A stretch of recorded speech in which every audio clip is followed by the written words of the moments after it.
Values हैं वो modifiable होती हैं। उनमें हम वैल्यू रिप्लेस कर सकते हैं, लिस्ट में वैल्यू को ऐड और डिलीट भी कर सकते हैं। टपल में ये हमारा पॉसिबल नहीं होता। अब एक और रिक्वायरमेंट को समझते हैं जहाँ पे शायद लिस्ट और टपल बेस्ट सुटेबल ऑप्शन नहीं होंगे। वो क्या है? मान लीजिए आपसे कहा जाए कि मुझे क्या करना है,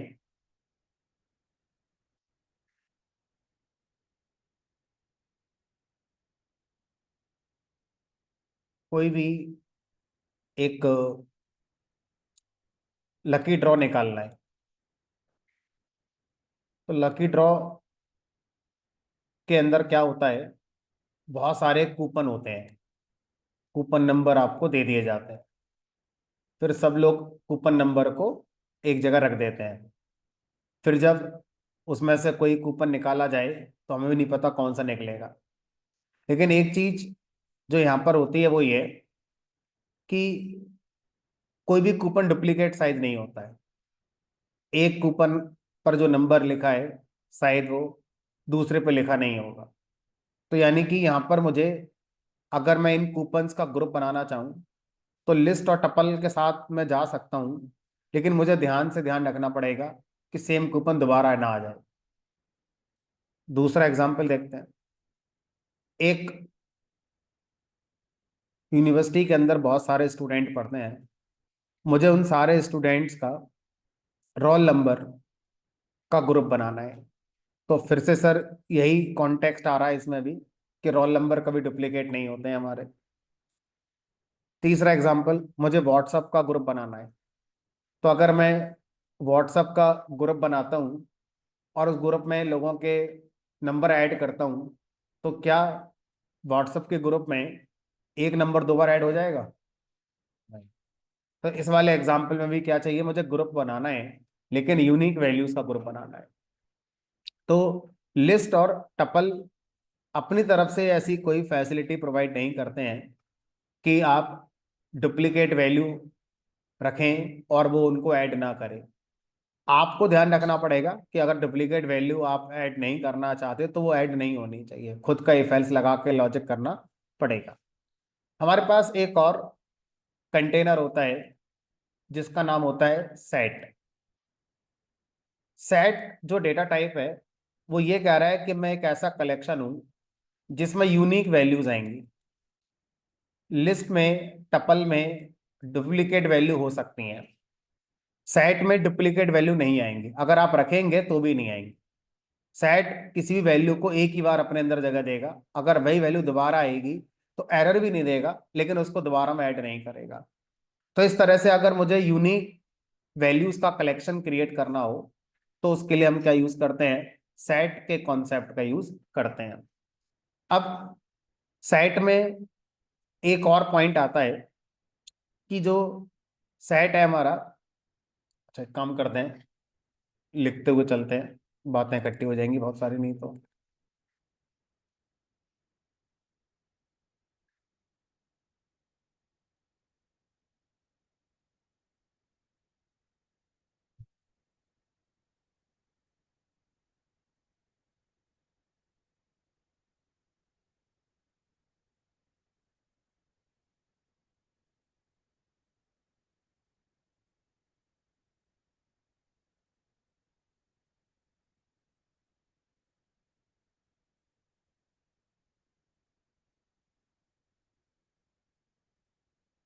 it is unique collection of values. इसका मतलब है कि इसके अंदर जो हमारी वैल्यूज हैं वो हमारा डुप्लीकेट नहीं हो सकते। काम करते हैं, थोड़ा वर्डिंग चेंज करते हैं, इस वर्डिंग में क्लैरिटी नहीं आ रही।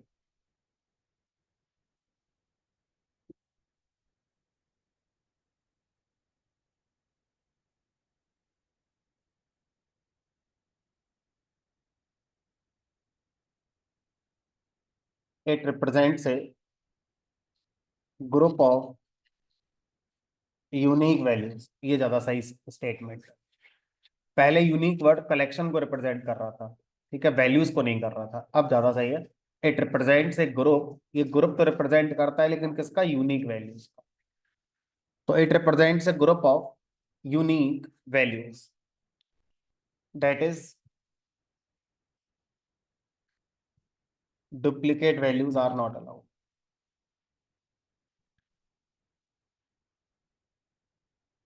डुप्लीकेट वैल्यू उसके अंदर अलाउड नहीं होते।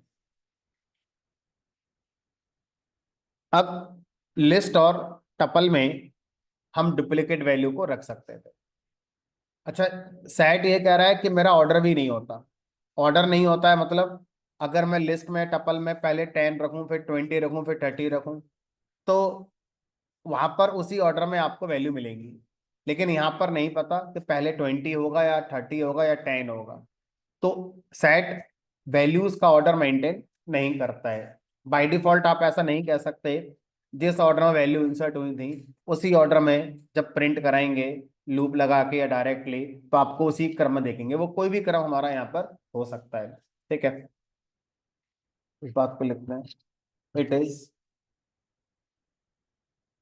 अनऑर्डर्ड, ये आपका अनऑर्डर्ड होता है। That is does not maintain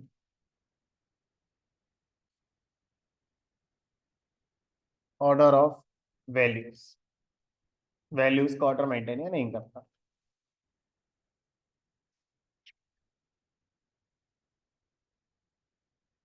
अच्छा, अब सेट एक बात और कह रहा है कि भाई मेरे अंदर सबस्क्रिप्ट ऑपरेटर यूज नहीं कर सकते।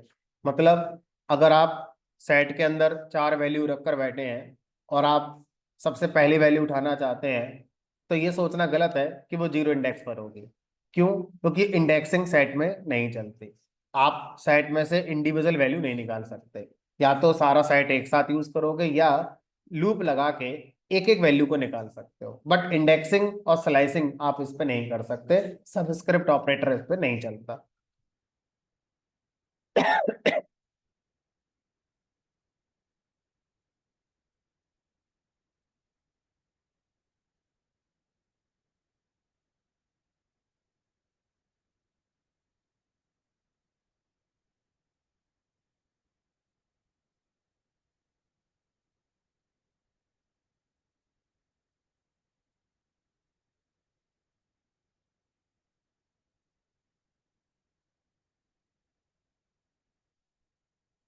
इंडेक्सिंग और स्लाइसिंग इसमें नहीं होती।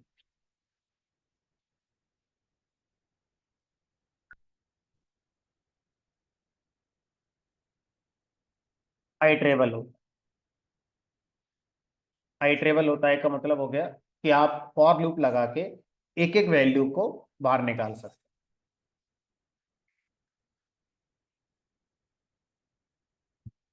अच्छा, सेट वर्ड को आज से पहले आपने कहाँ सुना होगा?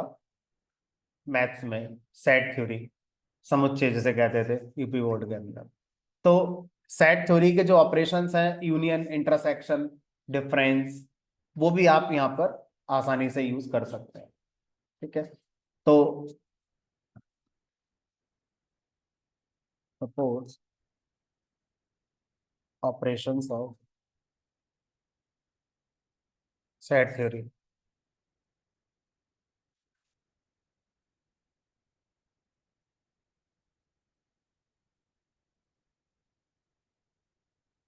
अब सेट से पूछा गया भाई आपके अंदर अगर 4 वैल्यू हमने रख दी, फिर अगली लाइन पर याद आया एक वैल्यू और ऐड करनी थी, रह गई, तो कर सकते हैं लिस्ट की तरह अपेंड डिलीट कर सकते हैं। इसने कहा वो कर सकते, मतलब म्यूटेबल है,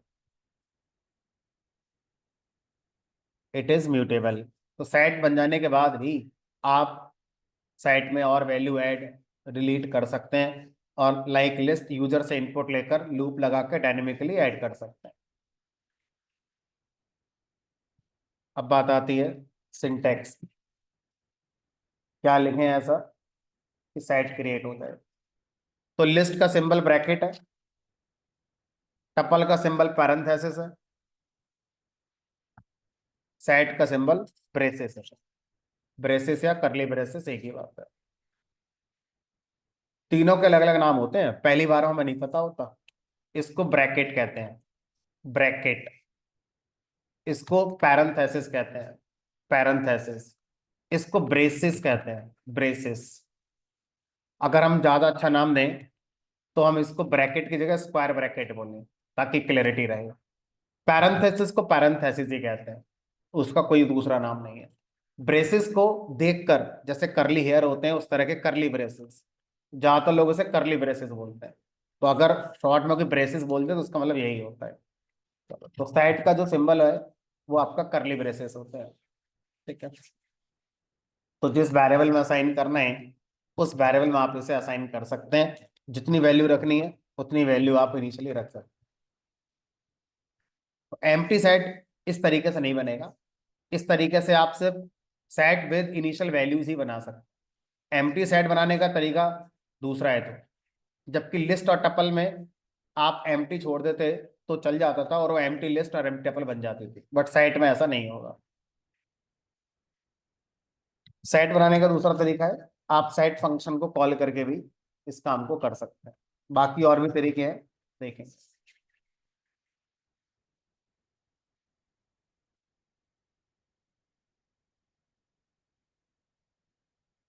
साइज में डायनेमिक है।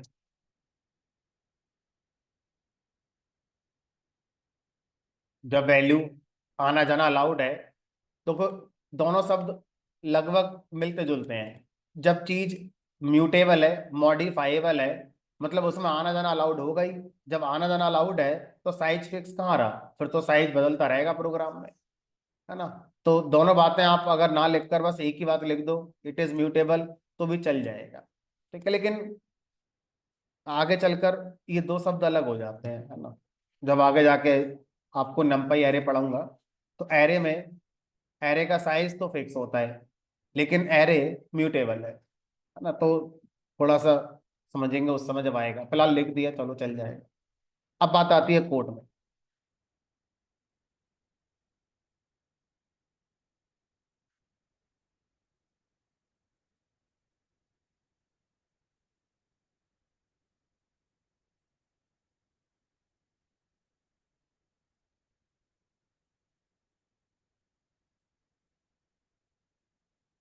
तो सेट एस वेरिएबल बना लेते हैं सेट के लिए।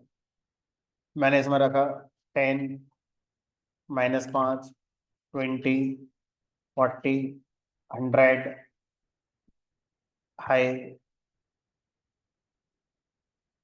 तो अब सबसे पहले ये प्रूफ करते हैं कि सर ये सेट है। टाइप लगा के सेट, तो ये जो आपने लिखा है एस, वो एक सेट को रिप्रेजेंट कर रहा है। अब इसमें ये प्रूव करते हैं डुप्लीकेट वैल्यूज सपोर्ट नहीं करता। मान लो मैंने 10 को 2 बार ऐड कर दिया, शुरू में भी और लास्ट में भी, तो ये एरर नहीं आएगी। ये नहीं बोलेगा 2 बार क्यों दे दिया, ये एक बार ही इसको जगह देगा। जब मैं आउटपुट में आपको सेट प्रिंट करा के दिखाऊंगा तो ये एक ही बार जगह देगा इसके लिए। ठीक है। लेकिन अब जब आप आउटपुट देखोगे तो इट इज नॉट गारंटेड कि पहले आपको 10 मिले, फिर -5 मिले, फिर 20 मिले अनऑर्डर्ड। तो set is unordered, it means it does not maintain order of values. Values का क्रम नहीं है, जितनी बार चलाओगे उतनी बार अलग अलग आ सकता है। पहले कौन आ गया 100, फिर 20, फिर 40, फिर चलाए, तो देर में भी चांस कि डिफरेंट ऑर्डर आ जाए, हो सकता है सेम ही आ जाए। चेक करो सेम है डिफरेंट है। डिफरेंट है। देखो 10 और -5, हाई लास्ट में, यहाँ पे आई बीच में आ गया। तो एक ही प्रोग्राम को जितनी बार चलाओगे देर में भी चांस डिफरेंट ऑर्डर आने का। तो अब तो खुद ही सोचो, फिर आप कैसे कह सकते हो किस इंडेक्स पे कौन होगा, जब कोई ऑर्डर ही नहीं है। तो कैसे बता दें किस इंडेक्स पे कौन होगा। इसलिए साइट इज नॉट सब्सक्रिप्टेबल, साइट में इंडेक्सिंग या स्लाइसिंग आप नहीं कर सकते। ठीक है। एक बार ट्राई करके देखते हैं कि भाई हम साइट से कह रहे हैं साइट 0 इंडेक्स की वैल्यू दे दो। तो हम तो सोच रहे हैं 10 मिल जाएगा, लेकिन ये तो हमने जो सेट लिखा है उसमें है, जब सेट मेमोरी में क्रिएट होगा तो उस समय कौन जीरो इंडेक्स पर होगा क्या पता कौन होगा। तो इसलिए सेट करा, रहने दो, सबस्क्रिप्ट आप मत चलाओ, है ना, क्योंकि अनएक्सपेक्टेड रिजल्ट ही आएंगे। Set is not subscriptable, subscript operator को सपोर्ट नहीं करता है, का मतलब है सबस्क्रिप्टेबल नहीं है। ठीक है, तो इंडेक्सिंग सपोर्ट नहीं करता, ये समझ में आ गया। तो सर, अगर मैं सेट को प्रिंट कर रहा हूं, तो आपने एक चीज नोटिस नहीं करी, 10 कितनी बार आया था, बस एक ही बार। जबकि मैंने सेट बनाते समय 10 को 2 बार लिखा है, लेकिन आउटपुट में एक ही बार आया है। ठीक है, तो ये प्रूफ होता है कि सेट डुप्लीकेट वैल्यूज स्टोर नहीं करता, सेट में ऑर्डर नहीं होता, सेट में इंडेक्सिंग नहीं होती। ये 3 पॉइंट हो गए। अब सर मुझे सेट से एक एक वैल्यू को निकाल कर यूज करना है, तो इंडेक्सिंग वाला ऑप्शन तो खत्म हो गया, एकमात्र ऑप्शन बचता है फॉर लूप से सेट को इटरेट किया जा सकता है। तो आप क्या कर सकते हैं, फॉर लूप लगाइए सेट के लिए, फॉर आई इन सेट, और यहाँ पर एक एक वैल्यू निकाल कर ये हमें दे देगा।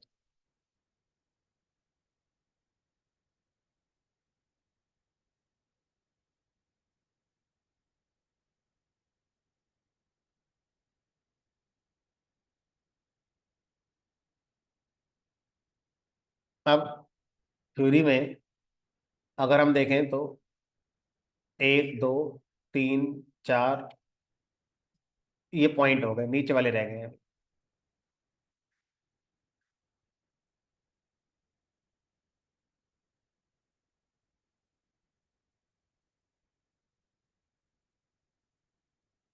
तो नीचे वालों को समझने के लिए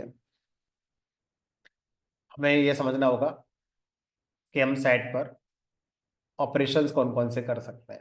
ठीक है, जैसे वहां कर सकते थे ऑपरेशंस, इसी तरह से सेट पर भी हम कौन कौन से ऑपरेशंस कर सकते हैं।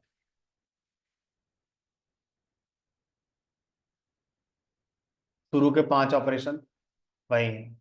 बताओ फिर कौन से हैं।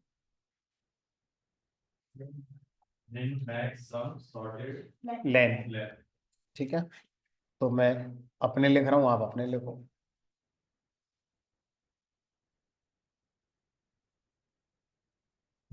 और वो रूल वही चलेगा, ये पांचों तभी चलते हैं जब वैल्यू सेम टाइप की हो। मतलब जो मैंने अभी सेट बना रखा है उसमें ये लेंथ तो चल जाएगा, बाकी फेल हो जाएंगे, क्योंकि मेरा जो सेट है उसमें बीच में कौन आ गई, स्ट्रिंग।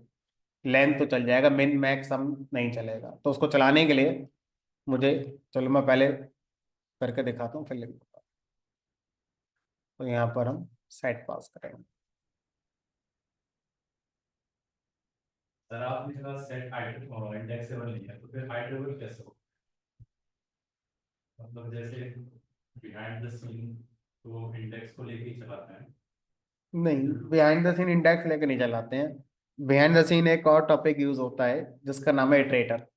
तो सेट का इटरेटर बनाया जा सकता है, इसलिए ये हमारा आइट्रेबल है। तो कोई भी चीज आइट्रेबल है, इट डजेंट मीन कि वो इंडेक्सिंग सपोर्ट कर रही होगी, बट इट मीन्स कि उसका इटरेटर क्रिएट किया जा सकता होगा। ठीक है, तो इटरेटर का टॉपिक होता है जो आप फॉर लूप के बिहाइंड द सीन हमारा चलता है। तो आगे चलकर पढ़ाएंगे आपको इटरेटर का कॉन्सेप्ट क्या होता है, और उस कॉन्सेप्ट में आपको अपना फॉर लूप बनाना भी सिखा दिया जाएगा। ठीक है, वहां समझ में आ जाएगा।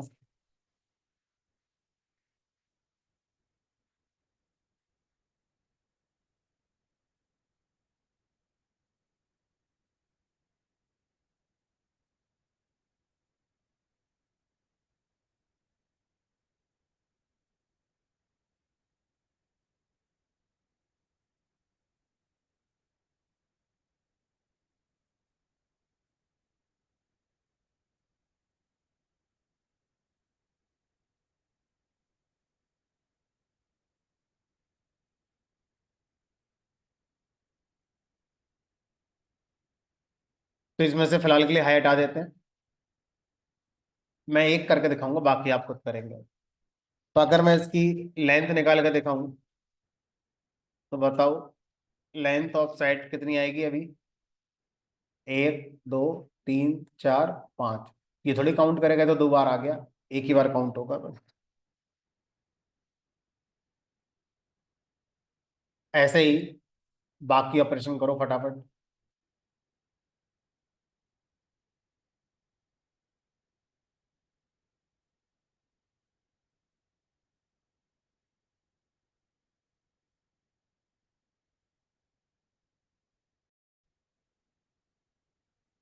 लिस्ट के अंदर एक मेथड होता था हमारा, अपेंड।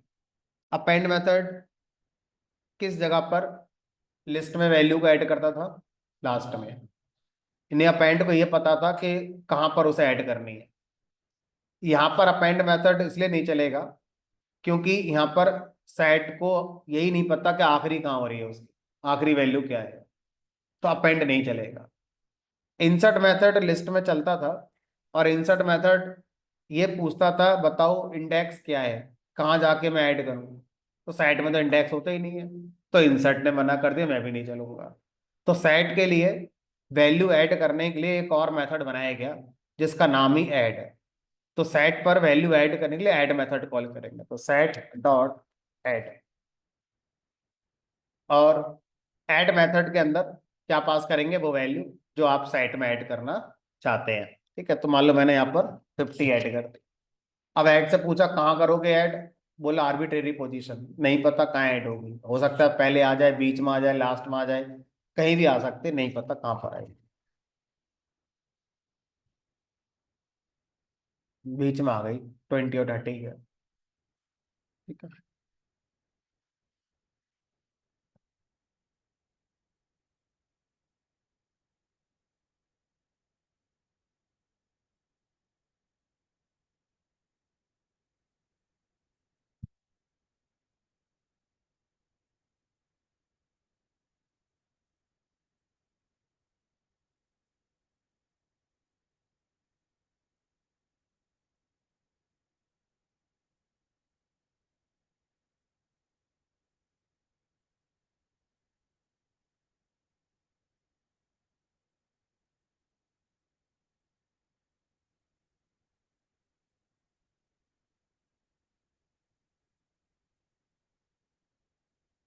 अगर किसी वैल्यू को मुझे यहाँ से डिलीट करना है, तो ऐसा करने के लिए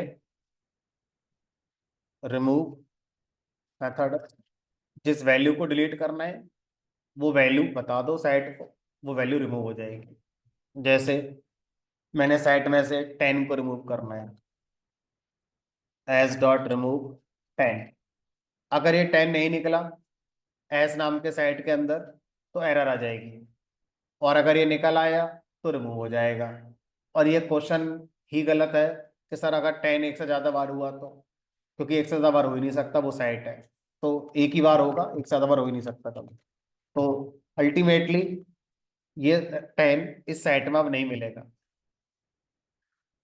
और अगर आपने कुछ ऐसा रिमूव करवा दिया जो है ही नहीं, तो एरर आ जाएगी।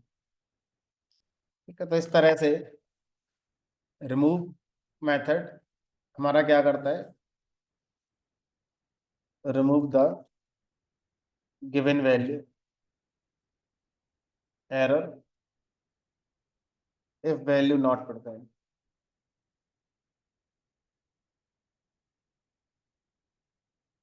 Set dot remove.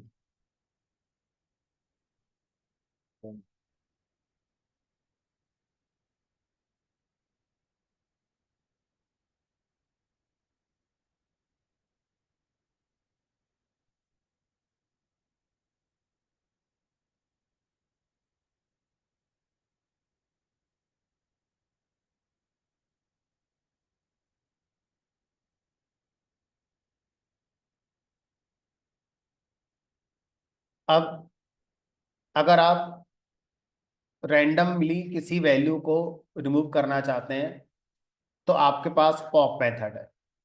Pop method कह रहा है कि मुझे आप कुछ मत बताओ, जबकि लिस्ट में पॉप को हम इंडेक्स बता सकते थे, और जब नहीं बताते थे तो लास्ट वैल्यू रिमूव करता था। पॉप कह रहा है सेट के साथ मुझे आप इंडेक्स नहीं बता सकते, क्योंकि सेट में तो इंडेक्स होता ही नहीं है। और मैं लास्ट वैल्यू रिमूव नहीं करता, रैंडमली कोई भी वैल्यू सेट में से रिमूव मैं कर दूंगा। और अगर सेट में कोई वैल्यू है ही नहीं, खाली है सेट, तो तो मैं एरर दे दूंगा फिर। Remove A value randomly, error set is empty. अच्छा, ये कह रहा है मैं रिमूव के साथ साथ रिटर्न भी करता हूँ, यानी कि जो वैल्यू रिमूव हो जाएगी वो वैल्यू लाकर आपको ये दे भी देगा, ताकि कल को अगर आपको उसकी जरूरत पड़ रही है तो आप उस वैल्यू को दोबारा से ऐड करना चाहें तो कर सकते हैं।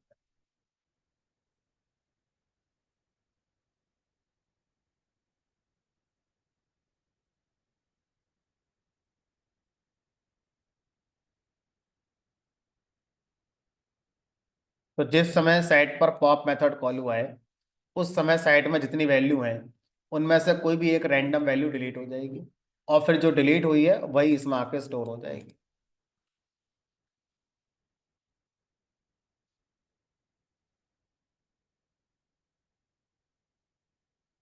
20 इसमें से डिलीट हो गया, हमने प्रिंट करा के देख लिया, सही निकला, 20 डिलीट हुआ है।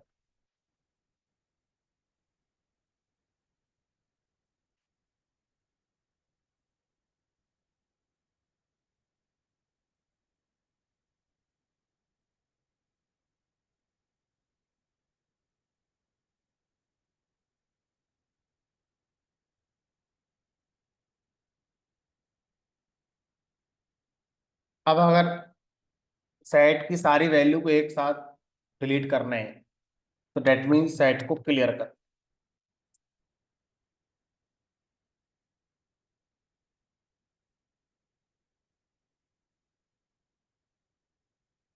वापस कुछ नहीं करेगा, बस क्लियर करके दे देगा।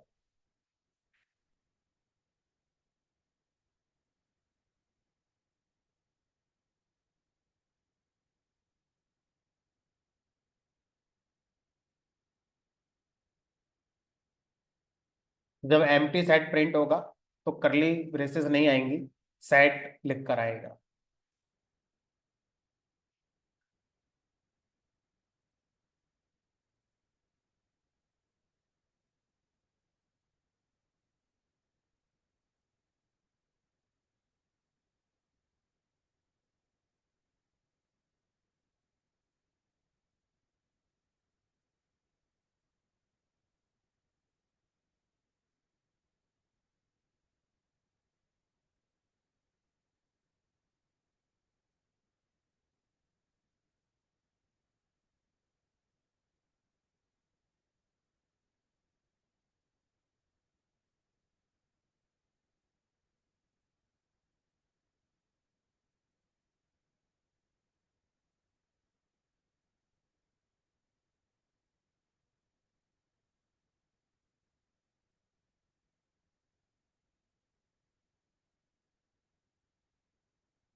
यूजर से 5 स्टूडेंट के रोल नंबर इनपुट करो और फिर उनको असेंडिंग ऑर्डर में प्रिंट करके दिखाओ।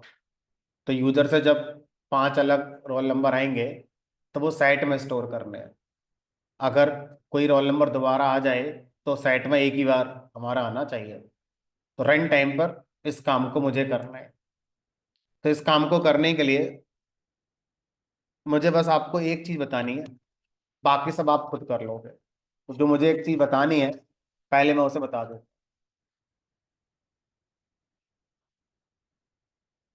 अगर मुझे एम्प्टी सेट बनाना है तो एम्प्टी सेट बनाने के लिए आप सेट फंक्शन का यूज करेंगे। करली ब्रेसेस एम्प्टी रखने से एम्प्टी सेट नहीं बनेगा। तो इस तरह से आप अपना सेट बना सकते हैं।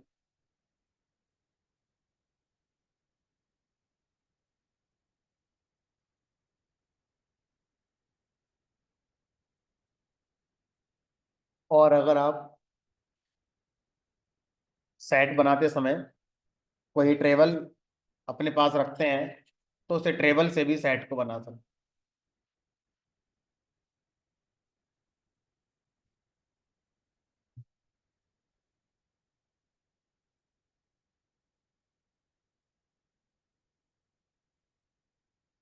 बताओ, जब मैंने ये लाइन लिखी तो यहाँ पर क्या क्या लिख सकते हो आप? रेंज और और स्ट्रिंग, लिस्ट, टपल। तो ये ट्रेवल का मतलब हो गया जिन पर लूप चल जाता है। तो लूप किस पे चल जाता है? रेंज पे चल जाता है, लिस्ट पे चल जाता है, टपल पे चल जाता है, साइड पे भी चल जाता है, स्ट्रिंग पे चल जाता है। तो हर वो चीज जिसमें फॉर लूप चल जाता है वही ट्रेवल होती है। तो अब तक जो हमने पढ़ा है वही है। देखो, तो अगर मैं एम्प्टी सेट बनाना चाहता हूँ तो एस इक्वल टू सेट, ये बन गया एम्प्टी सेट। अब इसको प्रिंट कराएंगे तो एस करली ब्रेसेस नहीं दिखाएगा, सेट ही लिख कर दिखाएगा। तो इसका मतलब ये एम्प्टी सेट है हमारा। अगर मैं सेट को किसी टेबल से बनाना चाहूँ, लाइक रेंज फंक्शन से, तो हम इस तरह से बना सकते हैं। अगर मैं सेट को स्ट्रिंग से बनाना चाहूँ तो बना सकते हैं। अच्छा, इससे बनाते हैं।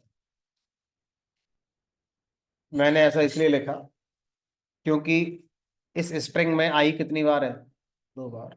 लेकिन सेट में तो आई 2 बार नहीं आ सकता, एक ही बार आएगा। फिर उसमें किस क्रम में आएगा ये नहीं पता, पहले कौन होगा बाद में कौन होगा। ठीक है। तो इस तरह से स्ट्रिंग से, रेंज से, लिस्ट से, टपल से, किसी से भी आप क्या कर सकते हैं, ये बना सकते हैं।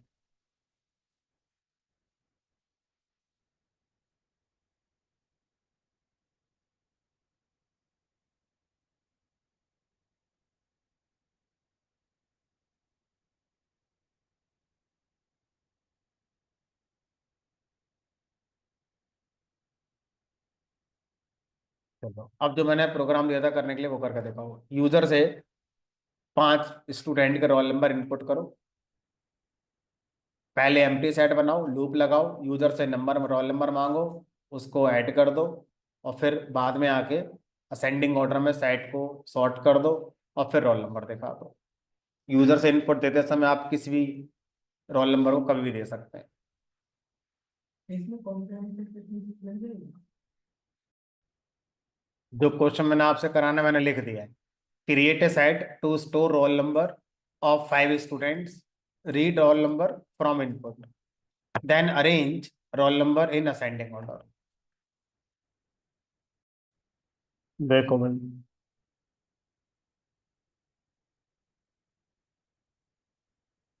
तो पहले खाली सेट बनाना है, और एम्प्टी सेट एक ही तरीके से बन सकता है, कोई और तरीका नहीं है एम्प्टी सेट बनाने का। अब यहाँ पे हमें यूजर से 5 रोल नंबर मांगने हैं, तो इसका मतलब लूप लगाना होगा। तो मैंने लूप लगा लिया, और आई इन रेंज, और लूप चल गया 5 बार। उसके बाद अब जो एस नाम का साइट है, इसमें यूजर से रोल नंबर मांगकर ऐड करना है। तो पहले यूजर से रोल नंबर मांग लो। अब वो रोल नंबर इंटीजर टाइप का जनरली होगा हमारा, तो इंटीजर में कन्वर्ट कर लेते हैं। Enter roll number. अब जो रोल नंबर में वैल्यू आई है, अगर हमने इसको अभी इस्तेमाल नहीं करा, साइट में ऐड नहीं करा, तो लूप अगली बार चलते ही रोल नंबर दूसरा वाला आ जाएगा। तो इसमें ऐड कर देंगे रोल के लिए। अब जब लूप खत्म होगा तो 5 रोल नंबर आकर ऐड हो गए होंगे। अब मैं क्या करूंगा, जो एस के अंदर वैल्यूज आ गए उनको सॉर्टेड ऑर्डर में आउटपुट में दिखा देता हूँ। तो चाहूँ तो डायरेक्ट दिखा दूं, और चाहूँ तो जो रिजल्ट है उसको एक नए साइट में स्टोर करके दिखा दूं।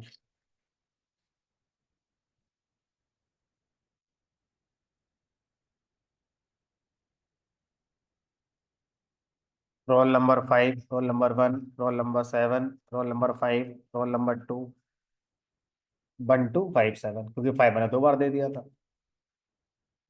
तो इस तरह से ये आना था। अब अगर हम देखें तो हमारा सेट के अंदर भी कॉम्प्रिहेंशन होता है।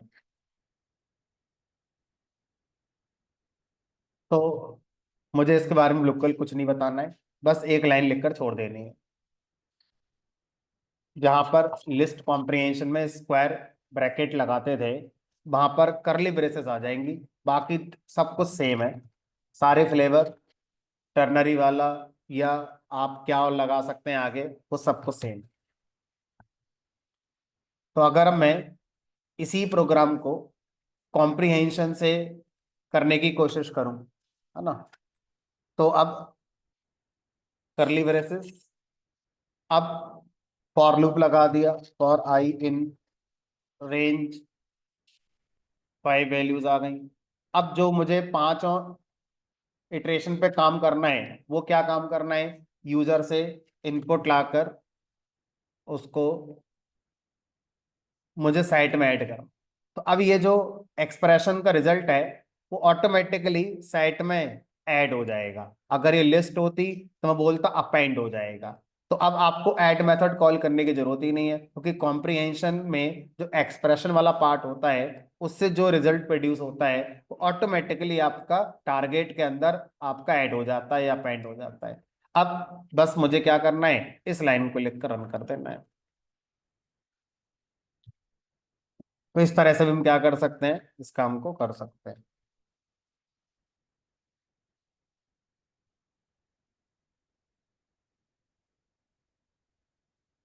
ठीक है, तो कॉम्प्रिहेंशन के बाकी जितने फ्लेवर हैं, सारे सेम मैनर में आप यहाँ पर यूज कर सकते हैं।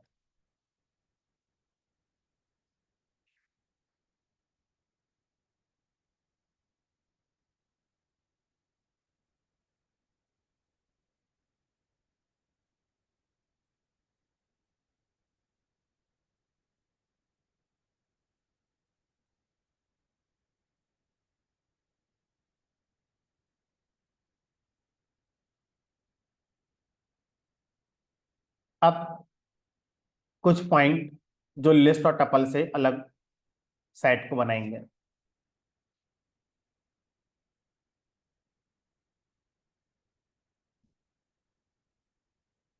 लिस्ट और टपल में हम किसी भी टाइप की वैल्यू को ऐड कर सकते हैं, integer, float, string, Boolean, list, tuple, set. अगर हम वो 5 ऑपरेशन नहीं कर रहे हैं तो सेट में क्या है, आप कोई भी ऑपरेशन करें या ना करें, कुछ वैल्यूज अलाउड ही नहीं है। आप सेट उन वैल्यूज के साथ क्रिएट ही नहीं कर सकते। सेट क्रिएट करने वाली लाइन पर ही एरर आ जाएगी, ऑपरेशन तो बात की बात हो गई। तो मैं एक लाइन लिख रहा हूं, उस लाइन को पहले मैं जो लिखूंगा तो एक जनरलाइज बात होगी, है ना, फिर उसको मैं एक एग्जाम्पल से समझाऊंगा तो समझ में आ जाएगा।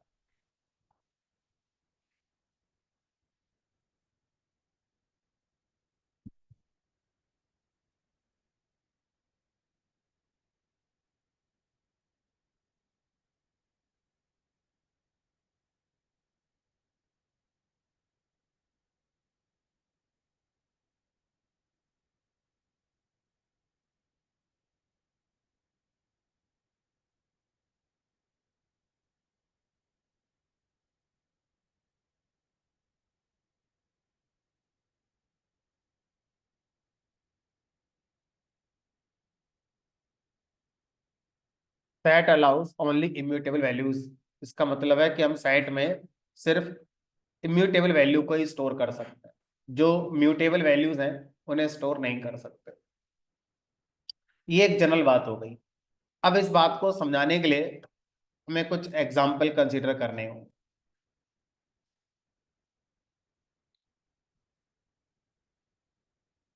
तो मान लो मैं कोई सेट बनाता हूँ। सेट के अंदर अगर मैं आपसे कहूँ कि मैं स्टोर करना चाहता हूँ इंटीजर के लिए, तो इंटीजर सेट में स्टोर हो जाता है, हमने ज़्यादा दिमाग लगाना नहीं है, लेकिन अभी हम लगाएंगे बाद में। मुझे फ्लोट स्टोर करना है, हो जाएगा। स्ट्रिंग स्टोर करना है, हो जाएगा।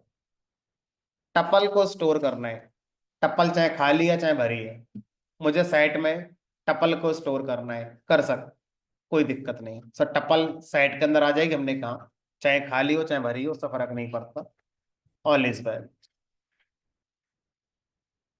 लेकिन अगर मैं सेट के अंदर लिस्ट को स्टोर करूं तो नहीं आ सकती।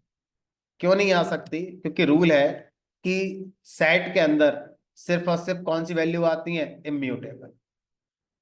टपल इम्यूटेबल है, कल से जानते हैं।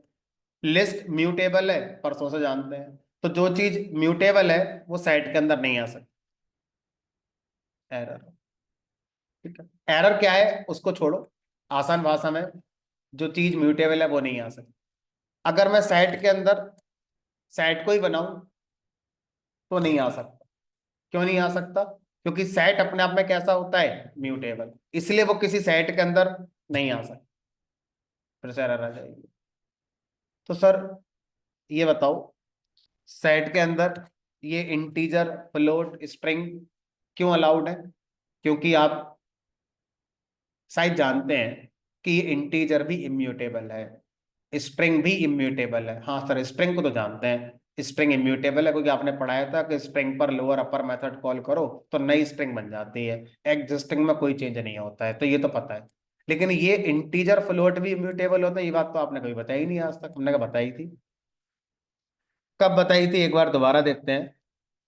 अगर मैंने पहली बार कोई वेरिएबल का कॉन्सेप्ट पढ़ाया था तो मैंने कहा चलो x = 10। फिर मैंने कहा था इसका मेमोरी रिप्रेजेंटेशन पाइथन में बहुत जरूरी है फ्यूचर के लिए, तो वो फ्यूचर एक आज भी है। तो अब मैंने यहाँ पे 10 रखा मेमोरी ब्लॉक पे। x इसका रेफरेंस हो गया, इसको पॉइंट कर रहा है, ऐसे चलता है। अब अगर मैंने यहाँ पे लिखा x = 20, तो मैंने आपको बताया था कि पाइथन में इंटीजर, फ्लोट, स्ट्रिंग इम्यूटेबल होते हैं। इट मींस अगर मैं इसमें चेंज करूंगा तो यहाँ पर 20 नहीं होगा। फिर क्या होगा? डिफरेंट मेमोरी लोकेशन पे अगर कहीं 20 अवेलेबल है, नहीं है तो बना दिया जाएगा, और x को आप उससे रेफर करेंगे। 10 अब x को रेफर नहीं कर रहा होगा। तो इस तरह से ये इंटीजर 10 पड़ा होगा मेमोरी के अंदर अभी, है ना, लेकिन बदलेगा नहीं। तो इस तरह से इंटीजर इम्यूटेबल है, इसलिए वो सेट में आ पाया था। सेम रूल फ्लोट का होता है, सेम रूल बूलियन का होता है, सेम स्ट्रिंग का होता है, टपल का भी सेम होता है, इसलिए टपल तक चल रहा है। अब अगर मैं इसमें लिस्ट ऐड करूं या सेट ऐड करूं, या आने वाले टाइम पर जो भी मैं आपको और डेटा टाइप पढ़ाऊंगा, और उनमें से कोई भी अगर म्यूटेबल निकल आया तो वो सेट का हिस्सा नहीं बनेगा। ठीक है? तो अब ऐसा क्यों होता है? थोड़ा सा टेक्निकल ज्यादा हो जाएगा, मैं एक हिंट के तौर पर समझाने की कोशिश करता हूँ। तो बिहाइंड द सीन क्या होता है, जब किसी भी एलिमेंट को साइट में ऐड किया जाता है तो उसकी यूनिकनेस क्रिएट करी जाती है, और किसी भी वैल्यू की यूनिकनेस क्रिएट करने के लिए इंटरनली सेट एक टेक्निक यूज करता है जिसका नाम है हैशिंग। हैशिंग टेक्निक का काम होता है यूनिकनेस को क्रिएट करना। तो कहीं पर भी जहां पर यूनिक का टॉपिक आएगा, behind the scene hashing technique use करी जाती है। तो अब मैं हैशिंग टेक्निक की डिटेल में बिल्कुल नहीं जा रहा, एक ऊपर से मैंने वर्ड बोल दिया कि 10 का हैशिंग करा गया होगा जिससे एक यूनिक वैल्यू बनी गई। 4.5 पर हैशिंग करी गई होगी जिसकी एक यूनिक वैल्यू बनी होगी। लिस्ट पर हैशिंग करी गई होगी, एरर आ गई होगी, क्योंकि लिस्ट हैशिंग को सपोर्ट नहीं करती है। लिस्ट ही क्या, जो टाइप म्यूटेबल होते हैं वो हैशिंग को सपोर्ट नहीं करते हैं, इसलिए उनको हम साइट में नहीं रख पाएंगे, क्योंकि इसके करस्पॉन्डिंग यूनिक वैल्यू बस जनरेट ही नहीं हो पाएंगी। ठीक है? अब जो एरर आएगी अगर मैं उसको आपको दिखाऊं तो शायद थोड़ा बहुत समझ में आ जाए। अनहैशेबल कौन है? लिस्ट। लिस्ट पर हैशिंग नहीं चल पाती, इसलिए हम लिस्ट का करस्पॉन्डिंग एक यूनिक नंबर जनरेट नहीं कर पाए, और अगर नंबर जनरेट यूनिक वाला नहीं हुआ तो फिर वो चीज सेट में नहीं आ सकती। ठीक है? तो इस तरह से set allows only immutable values. ठीक है? टपल में, लिस्ट में ऐसा कुछ नहीं है। मतलब अगर आप एक लिस्ट बनाते हो और लिस्ट के अंदर आप इंटीजर रखो, फ्लोट रखो, टपल रखो, लिस्ट रखो, सेट रखो, कोई फर्क नहीं पड़ता, सब अलाउड है। लिस्ट के अंदर कुछ भी स्टोर करो, कोई रोक टोक नहीं। टपल के अंदर कुछ भी रखो, कोई रोक टोक नहीं है। टपल के अंदर लिस्ट रखो, टपल के अंदर सेट रखो, टपल के अंदर इंटीजर रखो, फ्लोट रखो, टपल के अंदर टपल रखो, कोई मना नहीं है, सब अलाउड है। बस सेट के अंदर ही ये रूल आपको ध्यान रखना पड़ेगा कि क्या चीज अलाउड है और क्या चीज हमारी अलाउड नहीं हो। ठीक। अब बात आती है सेट थ्योरी वाले ऑपरेशन की। अगर हमें सेट पर जो मैथमेटिक्स वाला सेट था वो ऑपरेशन परफॉर्म करने हैं तो कैसे करेंगे उनको देखते हैं। तो मान लीजिए मेरे पास दो सेट है, एक S1 है और एक S2 है। इसमें 10, 20, 30 है। इसमें 30, 40, 50 है। अगर मैं इन दोनों सेट का यूनियन चाहता हूं तो यूनियन शब्द कॉन्कैटिनेशन का ही एक पर्यायवाची है सेट के कॉन्टेक्स्ट में। जैसे दो लिस्ट को कॉन्कैट, टपल को कॉन्कैट, स्ट्रिंग को कॉन्कैट करते थे, तो यहां पर हम दो सेट को कॉन्कैट नहीं करेंगे। अगर मैं प्लस लगाऊंगा तो एरर आ जाएगी। ठीक है, तो यहां पर यूनियन नाम का हमारे पास क्या होता है, एक मेथड होता है जो दो सेट का यूनियन करके हमें दे देगा। और दो साइड का जब हम यूनियन करते हैं तो दोनों साइड की वैल्यूज कंबाइन होकर एक नए साइट में हमारी आ जाती हैं। और जो नया साइट बनेगा ऑब्वियसली यूनिकनेस मेंटेन करेगा। 10, 20, 30, 40, 50, 30 एक ही बार आएगा, दोनों बार में आ जाएगा। तो इस तरह से ये हमारा यूनियन ऑपरेशन हो जाता है।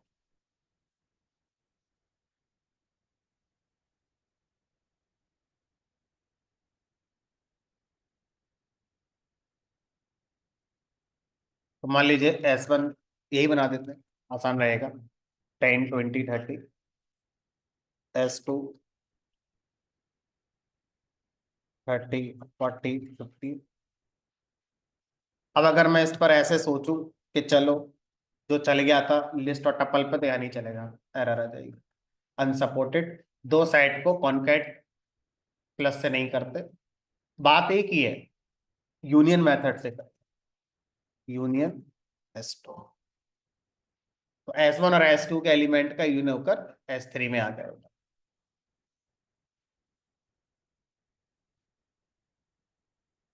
ऑर्डर मेंटेन नहीं करता तो किसी भी क्रम में कोई भी आ सकता है। S1 में कोई चेंज नहीं है, S2 में कोई चेंज नहीं है, नया सेट बनकर आपका तैयार हो जाता है। ठीक है। अब यहाँ पे एक ऑपरेटर जिसका यूज जब से पढ़ा है तब से अब तक हुआ ही नहीं कभी, पहली बार हम उसका यूज कर रहे हैं पढ़ने के बाद से, बिटवाइज ऑपरेटर। बिटवाइज ऑपरेटर को मैंने आपसे कहा था वो सिग्नल प्रोसेसिंग में यूज होते हैं बहुत ज्यादा। ठीक है। और दूसरा बताया था सेट थ्योरी ऑपरेशन में यूज हो जाते हैं पाइथन में। तो अगर मैं यूनियन करना चाहता हूं तो इसी काम को करने के लिए मैं ऐसे भी कर सकता था।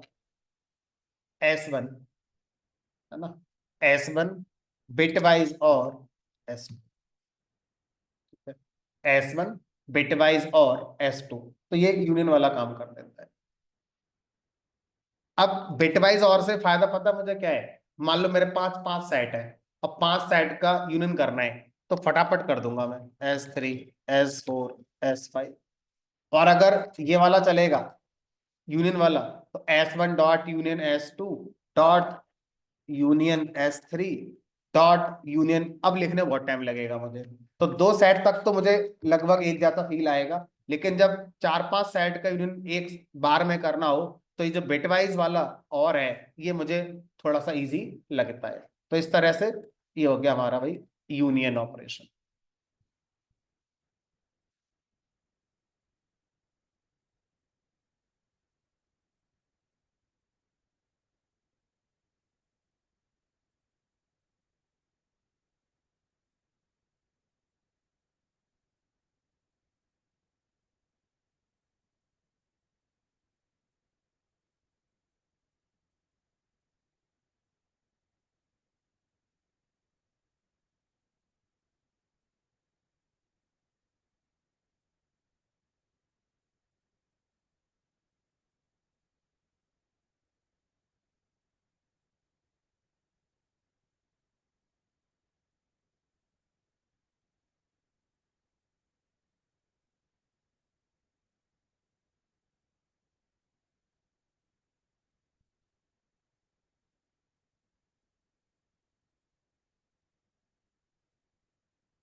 अब अगर दो साइड का मैं इंटरसेक्शन लूं, तो इंटरसेक्शन का मतलब क्या होता है?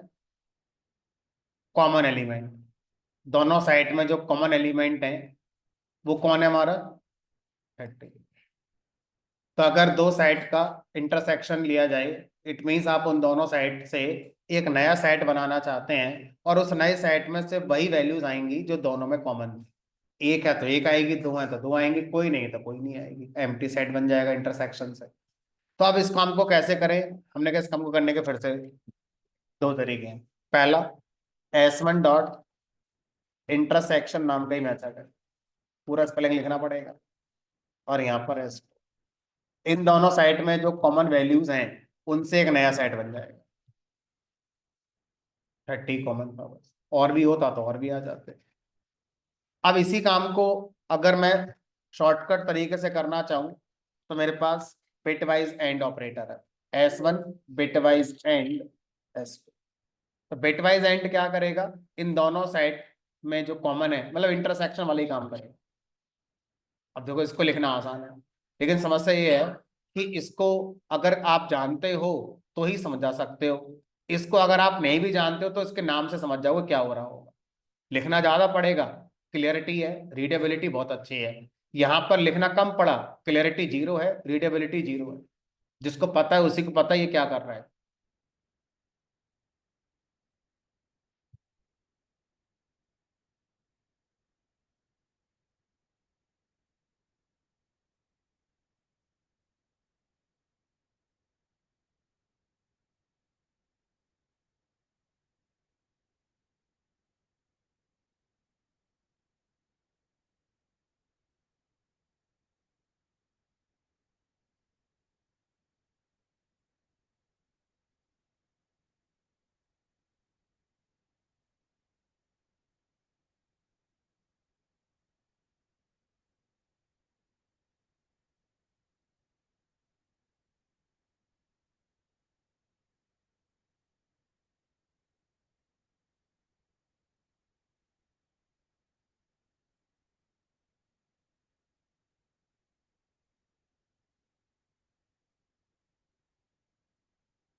दो साइड हैं S1 S2, इन दोनों का डिफरेंस निकालना है।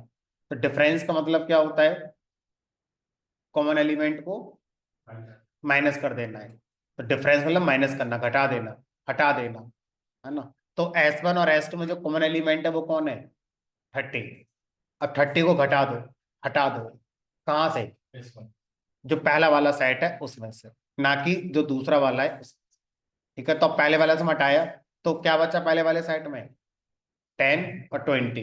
लेकिन ये रिजल्ट एग्जिस्टिंग सेट को रिफ्लेक्ट नहीं करेगा, नया सेट जो बनकर आएगा उसमें ये रिजल्ट आएगा। तो S1 आगे के प्रोग्राम के लिए पूरा है 10 20 30, और जो आपने अभी इमेजिन करा वो एक नए सेट के लिए रिजल्ट आपने समझा। ठीक है, तो इससे आपको नया सेट ही मिलेगा जिसमें आपका 10 20 मिलता है। इसका मतलब ये हुआ कि अगर मैं यूनियन और इंटरसेक्शन में दोनों साइड की पोजीशन बदल दूं, फर्क नहीं पड़ता, लेकिन डिफरेंस में अगर मैंने पोजीशन बदल दी तो फर्क पड़ता है। ठीक है, तो अब इसी ऑपरेशन को करने का शॉर्टकट नॉर्मल माइनस ऑपरेटर है, S1 माइनस S2। तो ये ठीक है, रीडेबिलिटी भी ठीक है, पता भी है क्या हो रहा है, बात एक है इसमें।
ये हमने जनरली नहीं पढ़ा था गणित में आपने, बट एक और होता है सिमेट्रिक डिफरेंस।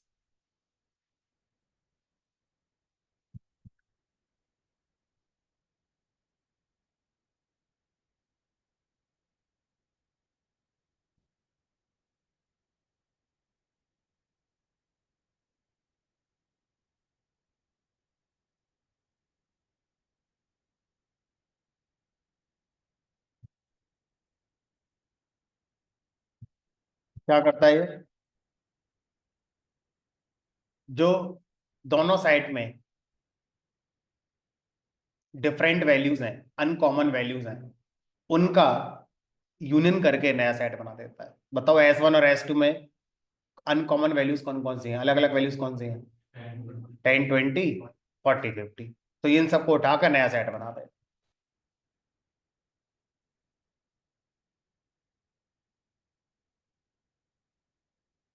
इसका भी शॉर्टकट है। इसका शॉर्टकट आपको शायद ज्यादा चाहिए होगा, बहुत लिखना पड़ा, स्पेलिंग गलत होने के चांस बहुत ज्यादा है। एक्सॉर, जो एक्सॉर ऑपरेटर होता था, बिटवाइज एक्सॉर।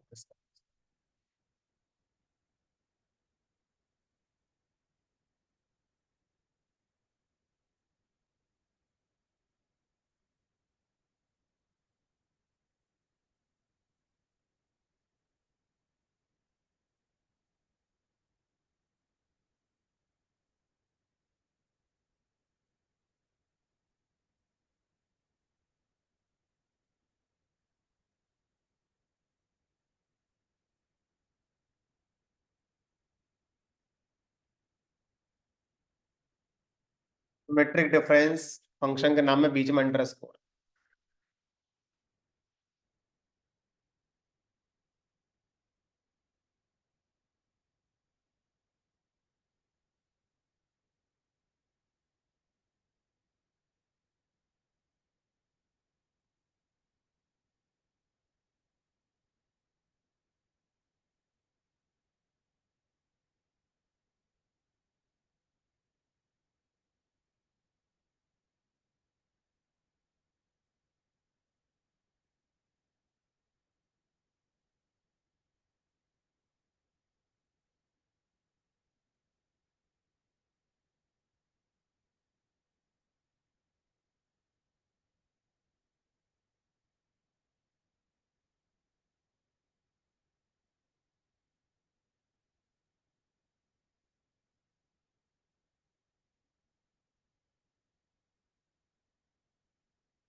नेटफ्लिक्स पर, अमेजन प्राइम पर एक यूजर है, उसने कुछ मूवीज देख रखी हैं।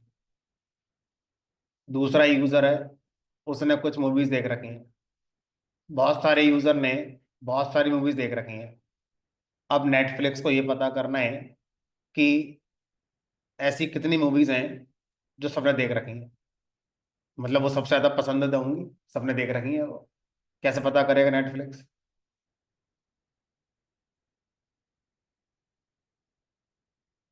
सारे साइट का क्या ले लेगा? इंटरसेक्शन। इंटरसेक्शन क्या सबको सेट बना देगा, सबकी मूवीज का सेट बना देगा। अब अगर मुझे सारे सेट का कॉमन वैल्यू निकालनी है, तो कौन सा ऑपरेशन था? इंटरसेक्शन। तो अब आप कैसे करोगे? माना ये सारी मूवीज का सेट S1 है, M1 मान लो, M1 bitwise, sorry, and M2 and M3 and dot dot dot dot dot. अब जो रिजल्ट आएगा वो आपको दे देगा इस बात का आंसर, कि ऐसी कितनी मूवी है जो सबने देख रखी है नेटफ्लिक्स पे। ठीक है, तो इस तरह से हम जब रिकमेंडेशन सिस्टम डेवलप करते हैं, तो वहां पर ये ऑपरेशन हमारे बहुत काम में आते हैं। अब मान लो ये दो यूजर हैं, अब इन दोनों यूजर ने कुछ मूवीज देख रखी हैं। अब मुझे क्या करना है? पहले वाले को कुछ मूवी रिकमेंड करनी है जो दूसरे ने देख रखी है। तो अब पहले क्या करो, जो दोनों ने देख रखी है वो हटा दो। अब जो हमारा दूसरे वाले में रहेगा ही, उनको पहले वाले को रिकमेंड कर दो। मतलब डिफरेंस वाला आपको लॉजिक लगाना पड़ेगा। एक एग्जांपल दिया मैंने आपको, सेट थ्योरी का यूज रिकमेंडेशन सिस्टम डेवलप करने में बहुत होता है, ठीक है, क्योंकि उसमें यही निकालना है इसने और उसने क्या क्या देख रखा है। जो इसने देख रखा है, जो उसने नहीं देख रहा है वो हटा दो, तो हटा दो, लगा दो, कॉमन निकाल दो, सब सेट के ऑपरेशन तो है और क्या है। ठीक है, चलो, तो ये हमारा भाई कहानी हो जाती है सेट की पूरी। तो सेट के ऊपर मैं कुछ प्रैक्टिस क्वेश्चन करने को मैं आपको दूंगा। लिस्ट वाले हो गए थे आपके, फ्राइडे को लिस्ट वाले क्वेश्चन को डिस्कस करना था। आप में से बहुत सौ को तो पता भी नहीं होगा क्या कह रहे हो सर आप ये। देखते हैं कितने लोगों को याद रहा है। लिस्ट के 8-10 क्वेश्चन दिए थे करने के लिए, उसमें चौथा और 10वां क्वेश्चन एक जैसा था। 2 डिजिट में मुझे लगता नहीं होगा कोई। देखा, 5 लोगों ने, इनमें से कुछ लोगों को तो होश ही नहीं होगा कि अरे दिया तो था आपने कुछ। अब देखो 5 लोग कौन है, 1 2 3 4 5।